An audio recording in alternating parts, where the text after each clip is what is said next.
Record. Hey, Welcome to our chat with Darla and Kat. Today hi. He's so cute.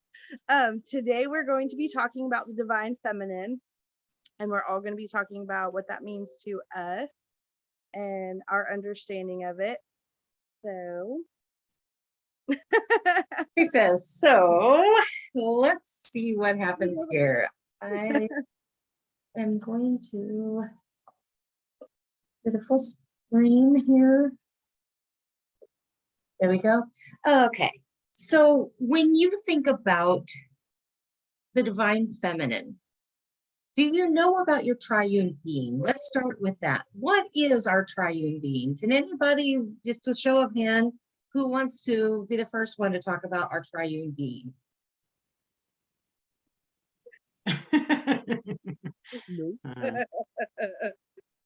Well, we all understand that it's the divine feminine, the divine masculine, and the divine child that is within us. You explain. I like the way she words it better. So what I'm going to go ahead and do is okay. When we think about our divine feminine, our divine inner child, and our divine masculine, our divine feminine really is our creator. We all have it, male and female alike. We all carry a divine feminine. We all have a divine masculine. That is just part of who we are, and the inner child who goes out and experiences the life.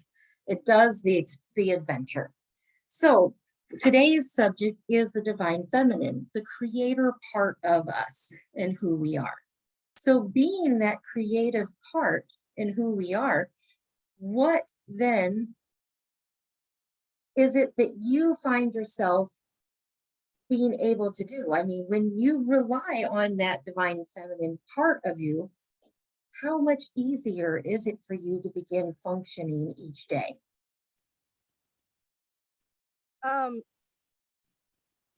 So for me, I guess, I know we had said like we don't want to make this political or controversial in that regard, but I can't say this without jumping into what somebody's going to say is controversial, because this is how the divine feminine like awoke within me. So it started with the transgender stuff in Hollywood, right? And I don't want that to offend anybody, but there's a lot of evidence that shows that a lot of Hollywood actresses are men. So what happened for me was like, if that's true, right? Because our perception of what a woman is defined as we get older, right? And it begins to define itself within us by what we see everybody else mirroring. So that poses the question, if that, right? So everything that we get bombarded with as far as, you know, what makes a woman sexy? Because I think whenever I think of divine feminine, you know, it tends to go to that. We think woman, right? So then the question to me was, what makes a woman, or what, how do you define that? What is the divine feminine, right? What makes divine feminine feminine? And I think with like advertising and even Hollywood, we're always projected, this is what is feminine, this is what's sexy, this is what's this. And it, to me, so twisted, you know. Well, going sex back, sells. right? But there's nothing, you know, divine in trying to be somebody else's projection of what a woman is. Does that make sense? Makes a lot of sense. You have to figure out what is divinely feminine within you. That's all I agree. Now, there's a lot of perversity in the understanding of what feminine is nowadays. It has been completely derailed and left to be in the remains of what seemed to be a disaster. Right. You know, you come back to a disaster scene And what, if a hurricane, hits an island, and what do you come back to? Complete devastation, right? Over the Right. years and the generations that have come down from the beginnings of the foundations of creation have done nothing but mark their own ideas of what is right and what is wrong. And it's Right. constantly misconstrued by, it's like the game telephone. Truly. One person starts off, have you guys all heard of the game telephone? One person gets gives a message to the next person, and that person has to deliver it to the next one, and it's a circle of everyone whispering this into the ear of the next person, next one. By the time it gets to the end, it's a whole nother subject. It had nothing to do with the initial, because it was written down on a piece of paper as it was said. And then everybody else comes back around, and when somebody says, they're like, that's not what I heard. Everyone's perspective and perception is completely different. And this is what's happened over all the generations for years, back. We can even look back to. So the understanding of coming back to home, to understanding who we are and getting into that triune space, we're all under a ton of different perspectives. Right. The amazing, unique ability that we all have today is a lot of the gifts of technology, because we can sit in a group like this and actually begin talking about it and the importance of it. So I want to actually turn to Joe, because he's the only male in a conversation about the divine feminine.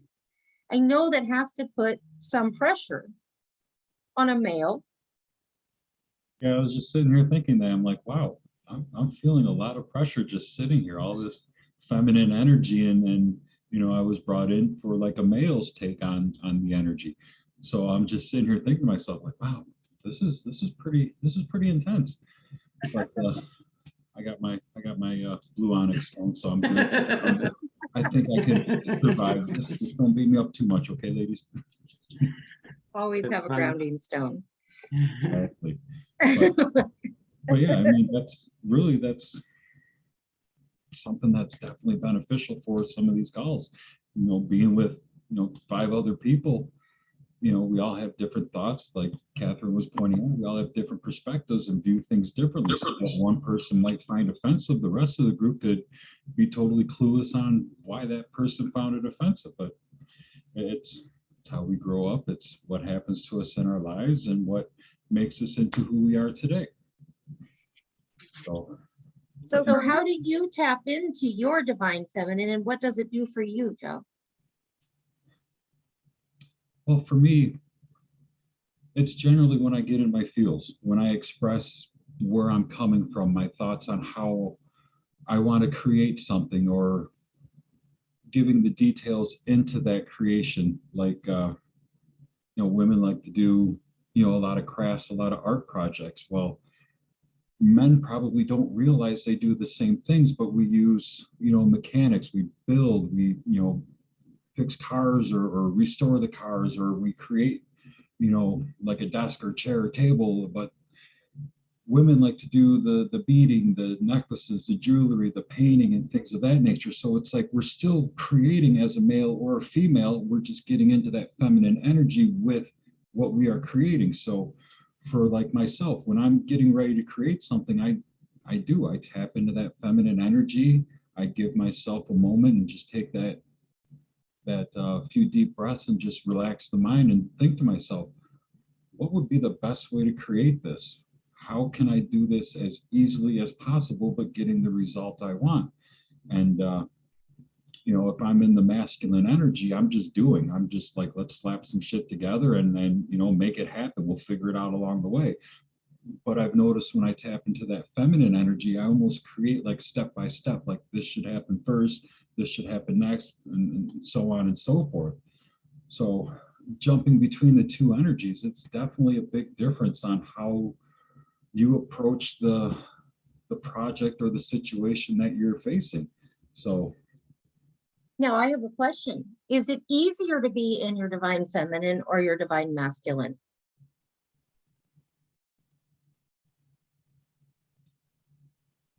I don't know if that would just be an easy thing. I think that really depends on where you're at that day. Are you just wanting to get it done? Because as you've seen, I have my days where it's just I gotta go, I gotta get this done, I gotta get that done. There's too much on my list, and I don't take that time to slow down, relax, and enjoy my projects.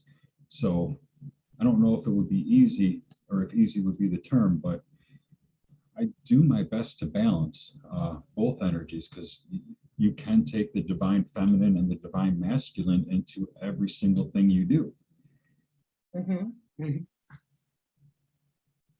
See, and that's the cool part with every one of us. It doesn't matter whether or not we're male or we're female. We all have this components of ourselves. We all have this to go. It's like our board of directors. Here we are having our board of directors. Here's our meeting within ourselves. Am I in the middle of it where I've already created the idea, done all the action? And am I about to hand this off to my inner child who gets to go and explore and have a great time and go out and do it? Or am I at the beginning stages where I'm getting into the idea and I'm soaking in it and then just imagining what I could possibly do with it and bringing it to completion where I can deliver it and hand it off to my masculine that actually takes off and does the actions to make it possible. You know, it's literally coming into a balance within yourself and activating yourself and turning your light body on so that you can actually begin actually creating the world in which you want to create. That's the part that most people are not tapped into. They're not aware. Just as we have the Son, the Father, and the Holy Ghost, we have the inner child, the divine feminine, and the divine masculine. We were made in the image and the likeness of our creator, our source.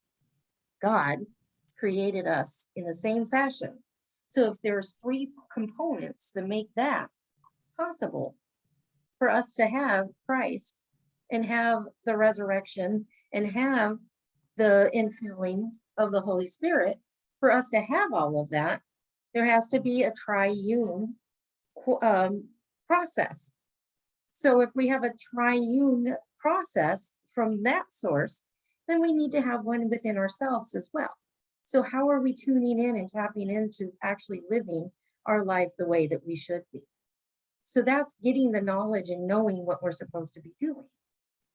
Being So- the true, oops, No, being go the ahead. true expression of yourself. I think Right. that puts it Well, I think pretty well. another taking it deeper though and looking at it in terms of like energy, right? What is feminine, right? What, like, the way that we define feminine, you generally is soft and nurturing, right? So it makes you beg the question, what is divine feminine? What is divine feminine, right? It's the mother. And what does a mother do? What is the characteristics of a mother? A mother nurtures, a mother pours life into, right? You give us a seed, we create a life. You give us a house, we create a home. You know, that's the energy of the creator of the feminine, you know, as I see it.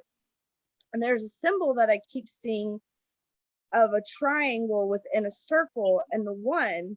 And I seen it a few weeks ago when we were doing a meditation in I think it was Gaia or the Hive, I don't remember which one, but I saw that symbol and it just keeps popping out like throughout the last couple of weeks. And so today I finally realized that's it. It's the triune. You are the self, the one in the middle, the triangle, and the wholeness is the circle. You are complete and whole in that circle. In the oneness, In the the oneness. collective oneness.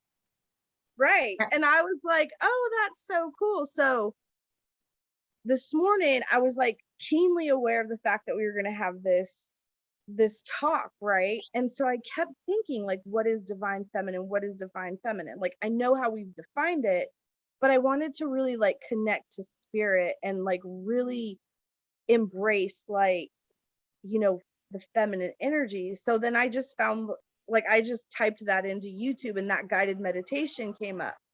So what I first saw in that meditation was the breath, and the breath was love. It's like I went back to the beginning of time, right? Love was that breath, and that is what holds us all together. It holds the universe together. Love, the energy, the frequency of love is what creates, this an existence, really. And then, I'm like, oh, this is interesting. And then I see the right? And a lot of people don't know that the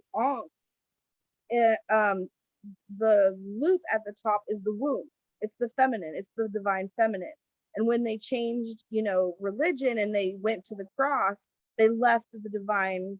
That Yes, symbol is what she's referring to. So I saw that symbol because that symbol's been coming up a lot for me. And I just watched this video about that being what it is, the womb, the woman, and how it was taken out of everything that as we know it. And then I heard what came first, the chicken or the egg. And I was like, wow, right? Like, and then I seen a rosebud and each petal opened up, right? So I could see the duality within us, the light and the dark, right? It's always the duality of light and dark, even feminine and masculine. It's light and dark. It's all energy. So I saw the petals opening up one by one by one by one, and I saw it drop down into the heart.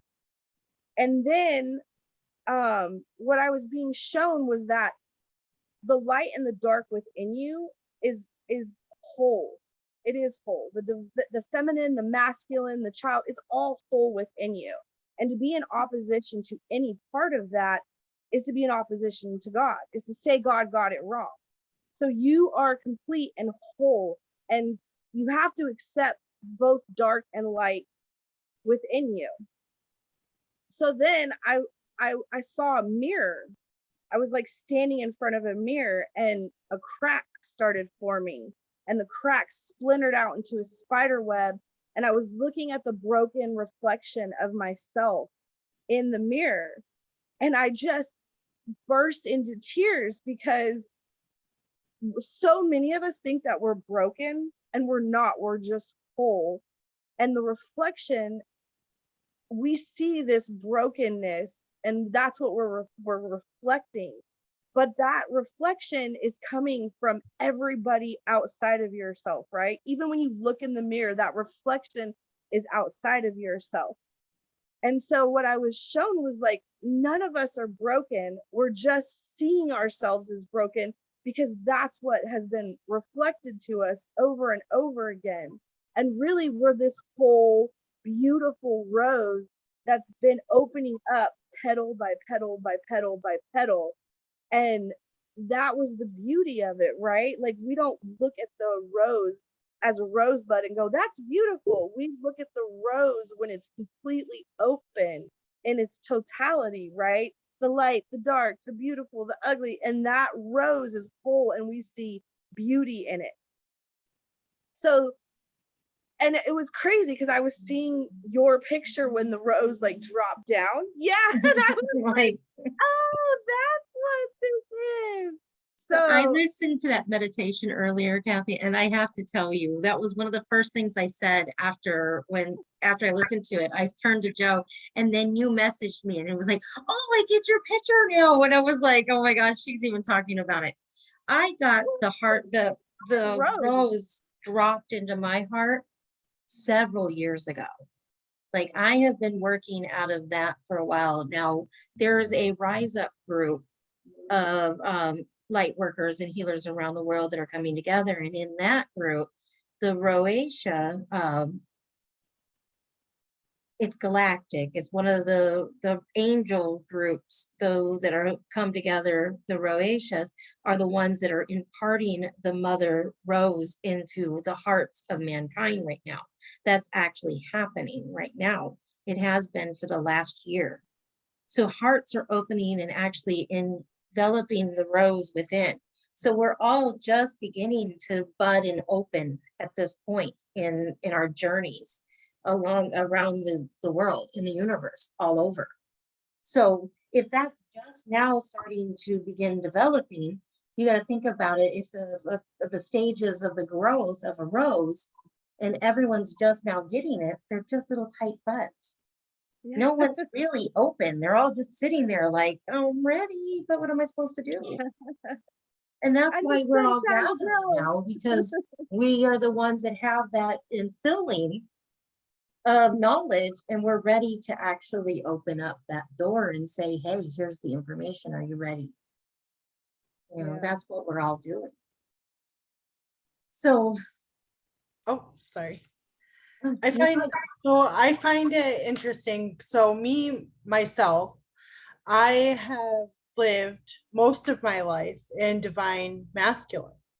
So I am just working on my divine feminine and being able, so one of like my big things is my own emotions and being able to express them and be comfortable with expressing them, because I hold everything in, and that's me. And I don't like, I don't know, I guess to me, from like my feelings is that by me showing my emotions is weakness, but it's really not. So I'm working through and navigating that part to like fully just like, you know what, just go for it. You gotta, express yourself, because what's the point of holding everything in, you know?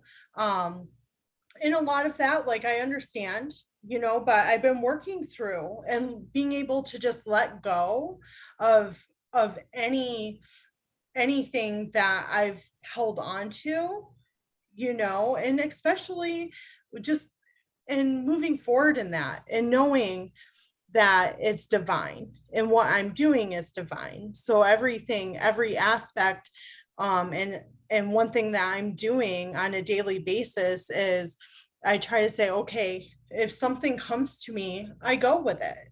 I listen, regardless of what it's saying or, what I'm guided to do.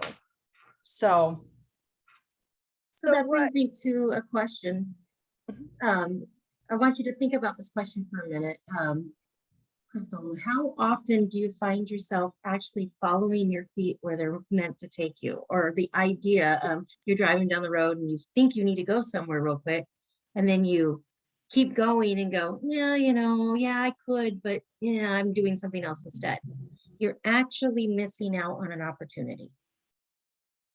yeah, so Because go ahead. I want you to think about that for a minute, and then I was going to open the door for Kathy because she was about to say something. Well, what I was gonna say is, I think because so much of what is put on women is our worth is defined through our sexuality, right? So much of it. So we're like taught from such an early age to deny or to be in,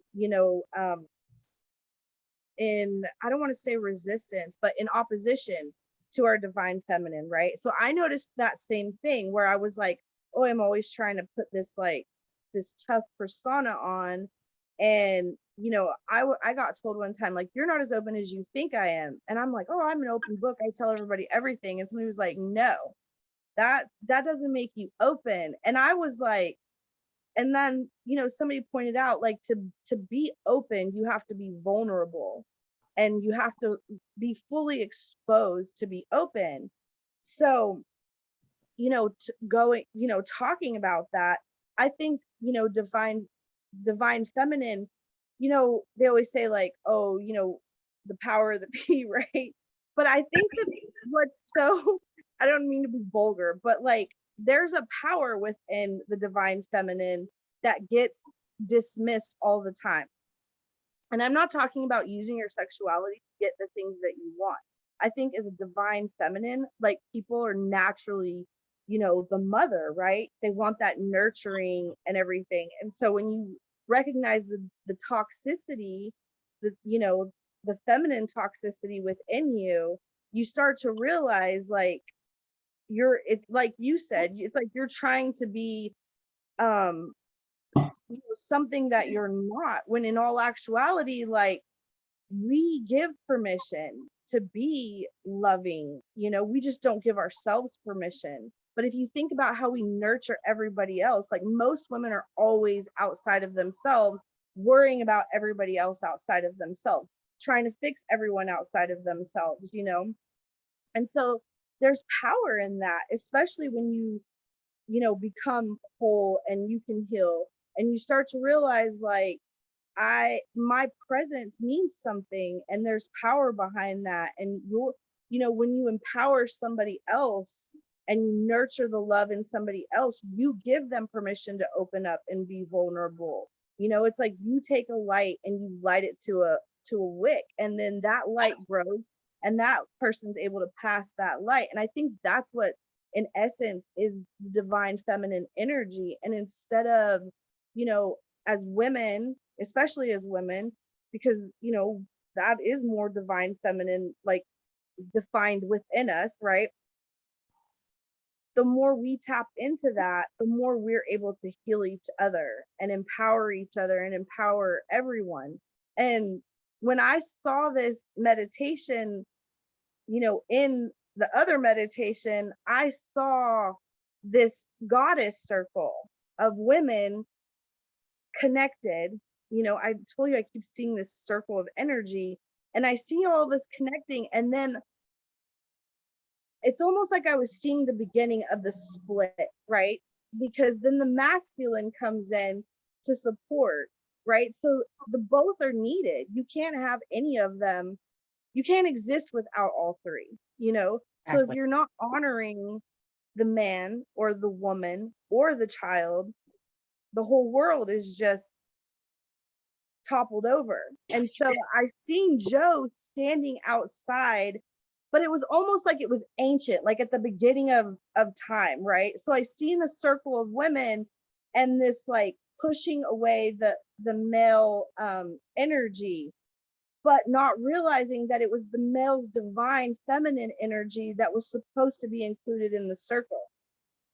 So I thought that was really interesting, because I think, to unify, we have to include everyone in this. It has to come to unity. That is the purpose of this, is for it to come to unity. There's one of the things that I see repeating over and over again, and Joe and I've had tons of conversations about this. They'll be like, oh, there's this women's group. Let's empower the women. Okay, I understand that that is necessary, that there is a place for women to be empowered, and that is necessary, just as much as there is a place for men to empower men, and it's necessary. However, why does it have to be separate? Why is it that men are excluded just because it's a domestic violence group? How many times has a man been violated just as much as a woman? How many times has a child been violated just as much as that man or that woman? There's zero separation between any of it. And that's where we're getting it wrong as individuals. We're going, oh, women need to be with the women, men need to be with the men, children need to be with the children. Here's where it needs to come. It needs to be a unity. Love equals unity. Unity equals love. You can't get through the eye of the needle without love. So if that's where we're all headed, we're all looking to get into the narrow gate of wherever it is, no matter what religious sector that we're in, we're all trying to get through this small little space. Then we all have to come into one accord. It's called an accord for a reason. It's unity. If you look at Christian songs, they'll know we are Christians by our love, right? They'll know. Well, if we're not demonstrating love to all, not some, not the ones that we think we should be sharing the love with, it means all, accord, to be all, including. So that's what the importance of finally understanding the triune being is all about. It's about understanding that we're all equal parts, and that even as we stand today, we still have an inner child. We still have the divine feminine, and we still have a divine masculine. How easy is it once our divine feminine gets into the place in her role and stands up and says, here's what I'm creating. And then you've made a solid decision. Regardless if you're male, female, or child, you've made a decision from your divine feminine. Here it is. Now she says, I'm going to give this to your divine masculine. And the divine masculine in honor stands and rises to the moment and says, this is what I'm here for. I'm taking the action. I'm going to do this. And if you think about as above, so below, as within, so without, when you are in opposition within yourself, which all of us are, right? Like, I mean, there's not a human on this planet. I want to meet that human that hasn't been at some point in their life out of alignment with all three. So as you we've see, all fallen out of alignment Yeah. somewhere at some point in our life. We all fall short of that one. right, because you can see that within has manifested on the without, right? So if that's true, as above, so below, as earth on earth as it is in heaven, that's literally what it's talking about, is coming into the triune within you. And as it comes in within you, it will manifest outside of you. So every single person almost has a responsibility to themselves to find that wholeness within, because it's an individual journey that everybody has to take on their own. You know, nobody's going to heal you. Nobody's going to make all that icky feelings you have inside go away. Nobody's going to validate, you know, you as a person. And the only way you're going to feel validated with anything that has happened in your life outside of you is to come into wholeness and to heal all three parts and honor, right? I honor myself. What does that mean? I honor myself. You honor yourself by acknowledging who you are, acknowledging all the parts of you. Identifying, beginning just to identify. It has to start somewhere. You Right. can't honor that place until you found it, until you've identified it. So it's coming into a knowing of yourself. And then once you have that, then all of a sudden it becomes clear how to honor yourself. Because when you find somebody violating it, which people do every day, you can easily put up your guard and state, here's my boundary. And then if they're not respecting that, you know that there's other steps that need to be taken. But it's finally identifying it first.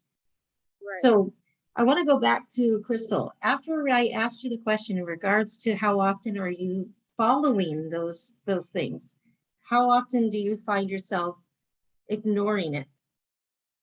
So I would honestly say it's probably like a 50-50 with me. So I have learned to just go with the flow. So like a prime example would be actually when we were heading out to Sandusky, my GPS took me off the freeway and put me on the back roads. And I was like, what the heck is going on? You know? And usually I would be like, all right, let me reroute it. But I went with the flow of it. I said, you know what? We're supposed to experience this drive on the back roads. So I'm just going with it. And it was a beautiful, beautiful drive. And just, you know, it was a lot of farmland and things like that, but just the beauty, because like to me, nature is something that I connect with. So I like to take it all in. I like to look around. I like to notice things that typically people that look up or wherever just won't notice, like an average, you know, just won't notice. And I'm like, oh, wow, you know, so I try really now to just go with the flow of it. If I go down, what's the point? Like my thing before was like, my GPS, like I gotta follow it. Yeah, what if I get lost? You know, like all this crazy stuff used to go through my head. And now I'm just like, you know what?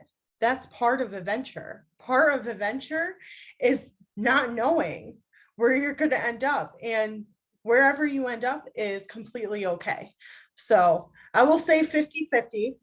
So sometimes I do have to be somewhere.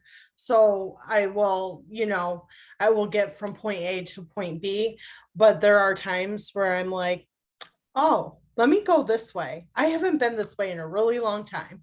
So Joe is really good about it. We'll be randomly driving down the road. He's like, are we going left or right? And I'm like, go left. I don't know. Like, I don't know. And we'll end up going somewhere. We'll end up seeing something. And I truly always end up getting pictures of something just absolutely gorgeous. And I mean, and it's just random. He'll just be like, random, left, right, where are we going? I'm like, you know, I'll totally catch me off guard. So literally, it is truly diving into that intuition and going, what does my body say? Does it say this way or that way?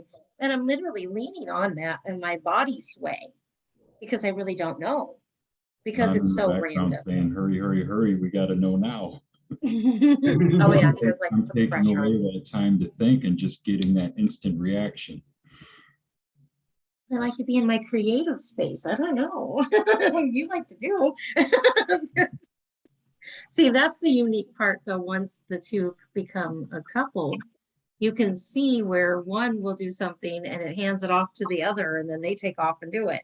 Like a complete extension of yourself. Once you're in your relationship and the compatibilities of it, you will see that actually begin arising where you actually are completing the other when you're fully aligned with your partner. Because I know I had a lot of failed attempts. I really did. I ain't gonna lie. It wasn't the right place. I was choosing all the wrong people in all the wrong places. And then eventually it brought me to where I was supposed to be. You know, like every one of those broken roads brought me to that space I was supposed to be at. But it takes a long time sometimes. My journey and his journey were tough. We both went through a lot of things. I mean, for our first conversations, I have to say, it was a lot of tit for tat. Let me tell you my story and then listen to the others. And it was literally, well, let me tell you this one. You think that was bad? Here, try this one on for size. And it wasn't like we were trying to compare. I think literally it was both of us knowing so that we've been so damaged in our past that we were both literally going, you need to know ahead of time that I'm a hot mess. I'm a shit show, and you need to know right now. And if you can't handle that, it can't handle the fact that I have some baggage back here that I'm still sorting out, that I'm still going through my layers and my stuff, then this isn't going to work. And both of us were like, well, it's exactly what I'm looking for. Someone who understands, someone who can meet me in that place. But I mean, and that's what you're looking for. You're looking for that person that is literally going to meet you where you're at on that journey. That's what you want out of that relationship. So that's how the divine feminine and the divine masculine meet up in the relations as well. So I thought that, what would you like to say on that, Joe? I don't want to take the stage on that one. I want to hear what you have to say.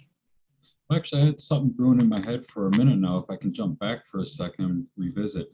I love what Crystal was talking about and what Catherine followed up with as well. Now, I feel that vulnerability is one of the best aspects of getting in touch with your feminine energy. And I don't feel that getting vulnerable with others is what you need to do. You got to get vulnerable with yourself. Look at yourself. What do you need to do with yourself to stop living in that fear and stop being afraid to be your authentic self?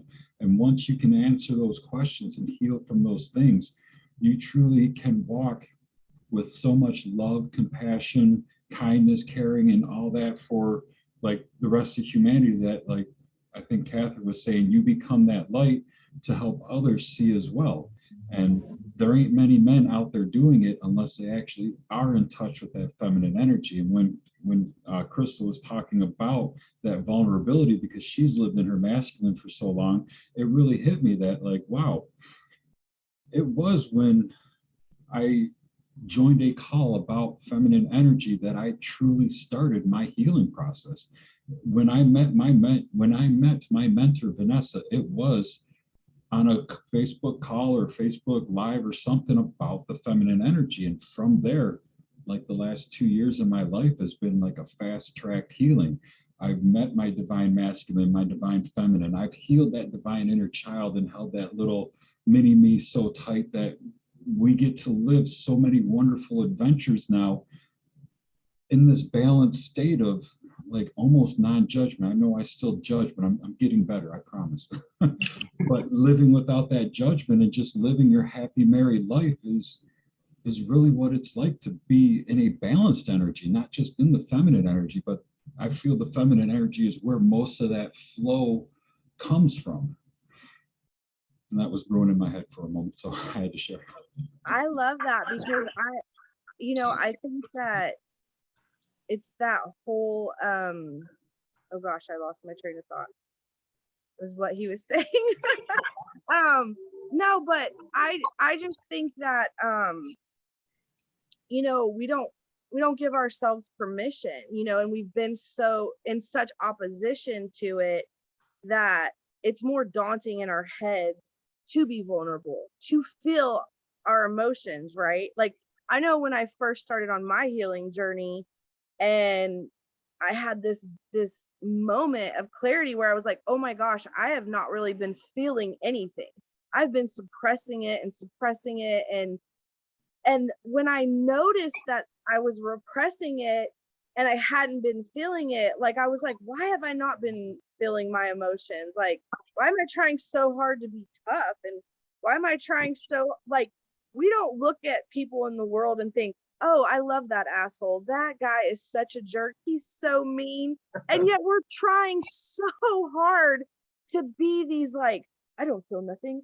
I don't have emotions. Nothing bothers me. Nothing gets to me. And it shows that everything does, right? In our judgments of each other, in our judgments of ourselves, and the words that we're continuously speaking against ourselves and against others show the exact opposite. We do care.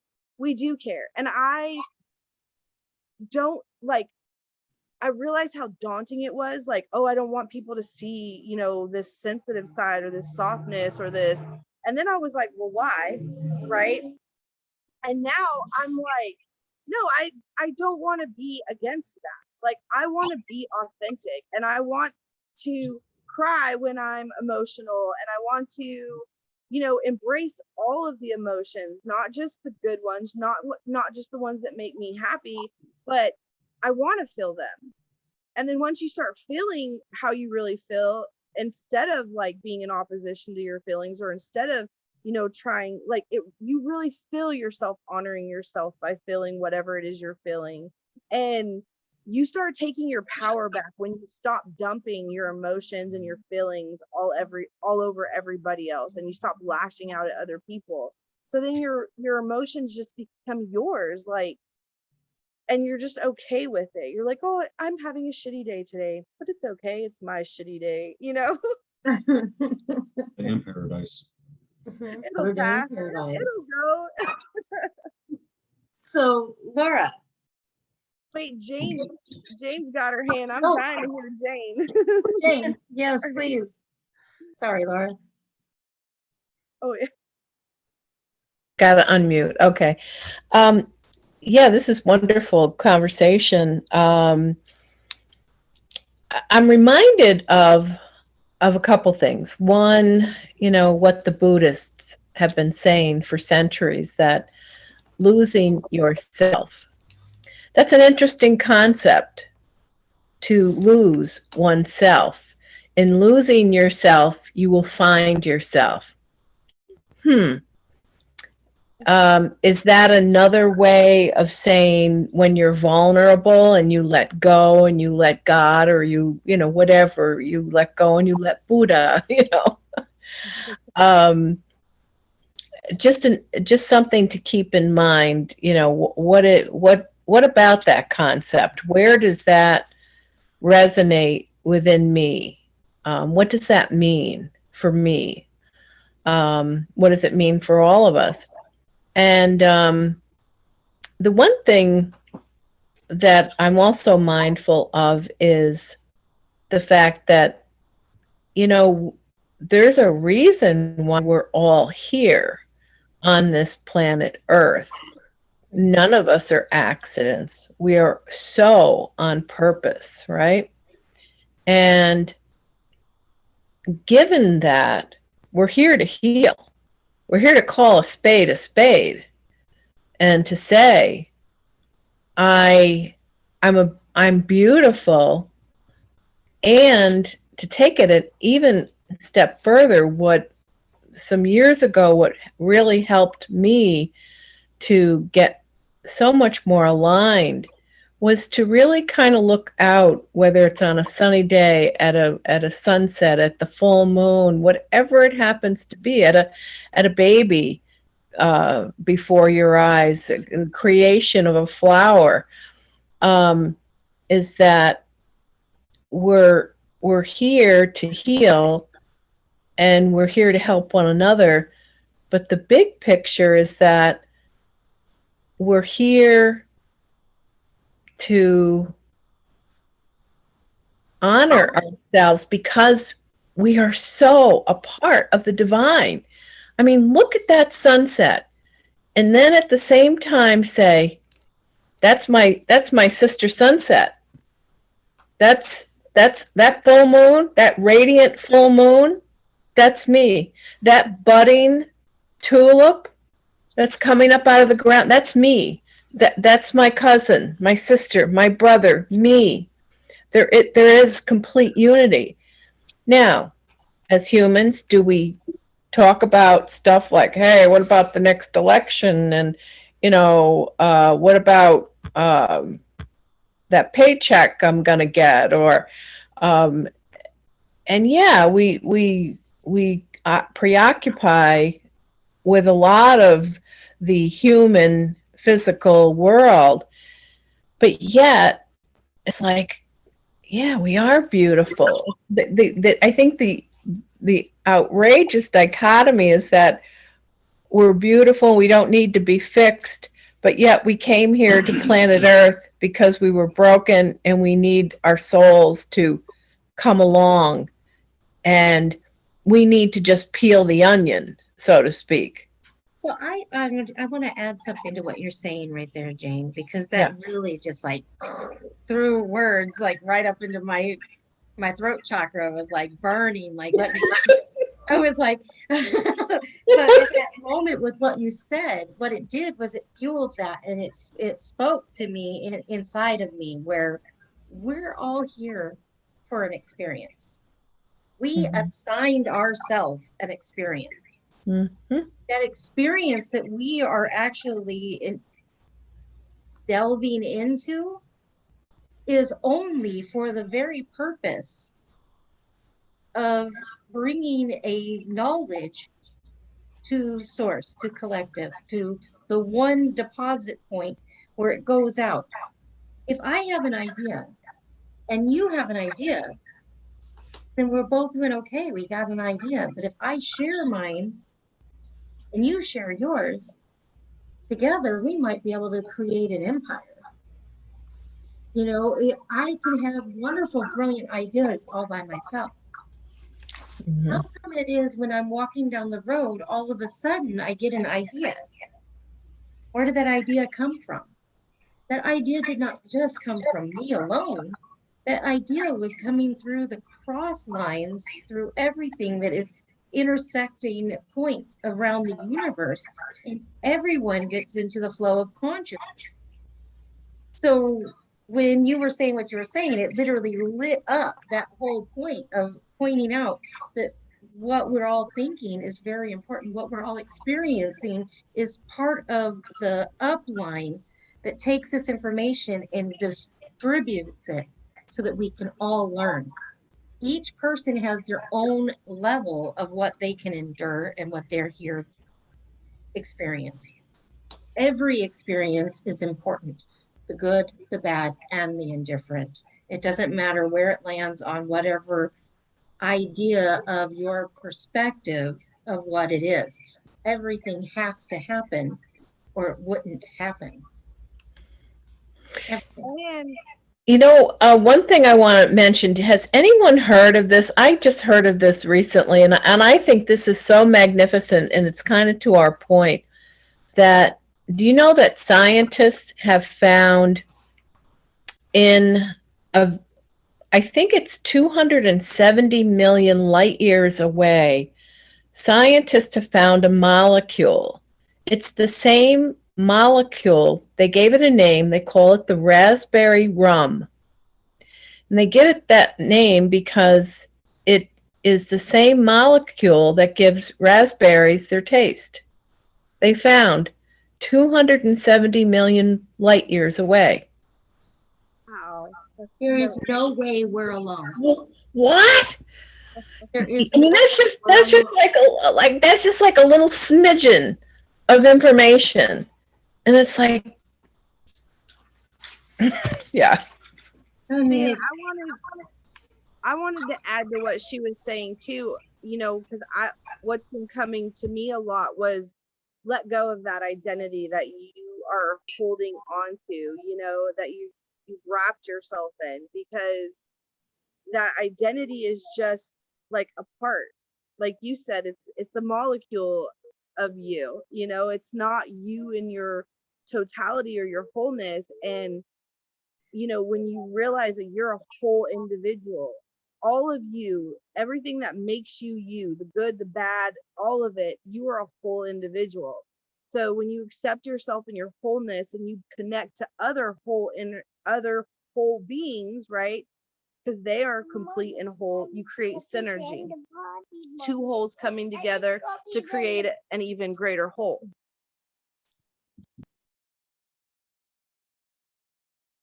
so I'm going to bring this down and find out whether Laura had anything that she was prompted to share or anything. Well, I did, but I think I'm just going to say that being divine feminine is how you get there to me. Okay, one of the ways is you don't listen to your mind, you listen to your body. And when I say that is you listen to your heart, what your body is telling you. You go into the intuition part of it. All right, because your body is going to speak to you and your body's going to heal you. It all goes together in the end. But I'm just going to kind of read a blurb because I know we're getting kind of down on time here. And I tried to define it the best I could. Okay, so I said divine feminine is a true expression of yourself. It could be viewed as being connected with your body, soul, and the nature of you. Accept and honor your uniqueness. After all, no one can be you. Stop buying into society's definition of who or how we are supposed to be. Release old belief systems. Let go of cultural conditions and tap into the beauty and grace and uniqueness of you. Stop conforming. Yep. I hope I'm not repeating myself. Stop conforming to societal norms. You need to tap into yourself as the divine, and you cannot see it. People can't see it. Okay. And that's important. Divine feminine to me is intuition, nurturing, healing, gentleness, wisdom, patience, emotion, and flexibility of flexibility with oneself. So one might want to ask themselves, what are my unique qualities? Stop being anyone else other than you. Embrace your inner goddess within you. Each of us are creators, and we are forever transforming. Honoring you meaning your body inside, okay? Feel your body inside and not through the mind. Trust your intuition by connecting to your higher self. Freedom awaits you. by releasing what you have been taught and how you should look, feel, and be, we can move forward into our own power. Because I do think we are the creators. And it is very empowering when you get to that point and when you realize that. Well, the You know. other part in regards to what you're saying right there, I want to end with this, is talking about being the creator. Here we are as the women's side. Sorry, Joe. The women's side. Here we are the container, the incubation space. We do create life. We are the portal of life. We were the ones that were given the privilege to hold space, to actually create life. But we can't create that life without the male. Yeah. I look at Both my are so important. Both Yeah. aspects, the divine feminine and the divine masculine, are so important. For us to actually create, we actually require the masculine. Because I can't create a child on my own unless I go and do artificial insemination. You know, I can do a man-made version. But to actually create life organically requires both aspects. It's the merging of the two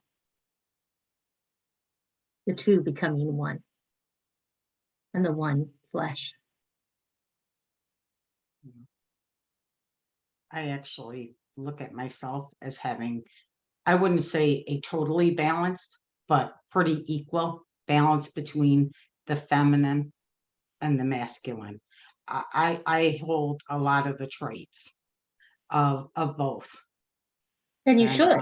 That's awesome. That's good that you can and that you recognize it.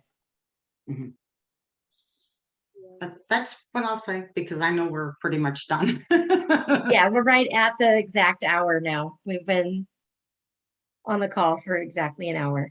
So we're going to dismiss there. Thank you all for showing up, for being here in the call, for contributing such amazing, and Joe, for being our brave man to step into this space and actually open the door for men to be comfortable. Thank you. Stepping into the unknown isn't all that scary. It is a little, but not as bad as it seems. We love you, Joe. He's a brave man, but never a caveman. Right? I'm glad that you said that, because I was, you know, I think that's the part that we need to honor too, is, you know, men as well. And they need that from us. They need that permission to, you know, tap into themselves. And, you know, I think a lot of times, you know, the toxic femininity is women saying they want, you know, a man to be in touch with it. And then when they are, or they show that, we, you know, oh, they're weak or they're this. No, like, men have just as deep emotions as women, and they're allowed to feel them, and they're allowed to be hurt, and they're allowed to be seen. And we as women need to start protecting them and giving them a place and their space in this, you know, creation. We need to honor that. You know, by honoring men, you're also honoring the divine masculine within yourself. So I'm really glad that you said that, because I think it's really important, you know, for men to know that it's okay. It's okay that you're feeling the way that you feel. That's where I'm going to stop the recording.